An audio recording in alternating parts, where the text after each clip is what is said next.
Assalamualaikum warahmatullahi wabarakatuh. Perkenalkan, nama saya Jian Najara Budianti dari kelas 2B. Di sini saya akan mereview pembelajaran yang saya dapat pada hari ini.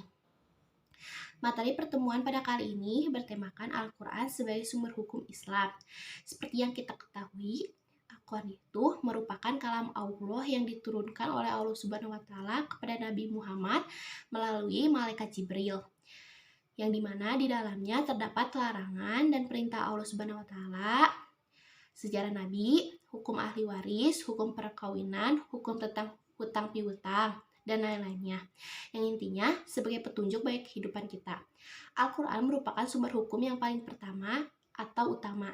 Contohnya makanan halal dan haram yang tercantum di dalam Al-Quran surat Al-Baqarah ayat 173 yang isinya menjelaskan makanan yang diharamkan oleh Allah Subhanahu wa Ta'ala seperti bangkai, darah, daging babi, dan hewan yang disembelih tanpa menyebutkan nama selain Allah Subhanahu wa Ta'ala.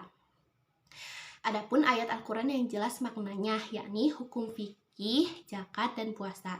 Surat yang tercantum mengenai puasa ada pada Al-Quran surat Al-Baqarah ayat 183 yang artinya, wahai orang yang beriman, diwajibkan atas kamu berpuasa sebagaimana diwajibkan atas orang sebelum kamu agar kamu bertakwa. Dan pada zakat di dalam surat Al-Baqarah ayat 43 yang artinya, dan laksanakanlah sholat tunaikan zakat.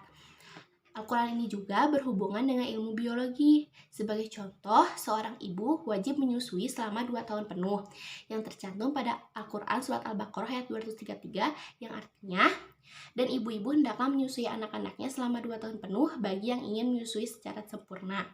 Adapun contoh lainnya, yaitu pembentukan janin. Di dalam Quran surat Ghafir ya ayat 67 yang artinya, dialah yang menciptakanmu dari tanah, kemudian dari setetes mani, lalu dari segumpal darah, kemudian kamu dilahirkan sebagai seorang anak, kemudian dibiarkan kamu sampai dewasa lalu menjadi tua.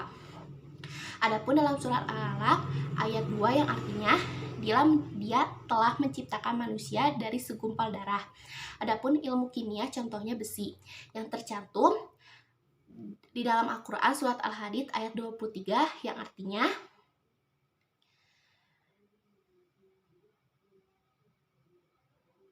sungguh kami telah mengutus rasul-rasul kami dengan bukti-bukti yang nyata, dan kami turunkan bersama mereka kitab dan neraca atau keadilan agar manusia dapat berlaku adil.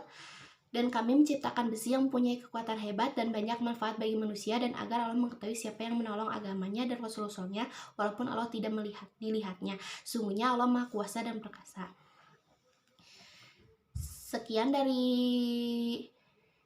Sekian review dari saya. Mohon maaf bila ada kesalahan. Wassalamualaikum warahmatullahi wabarakatuh.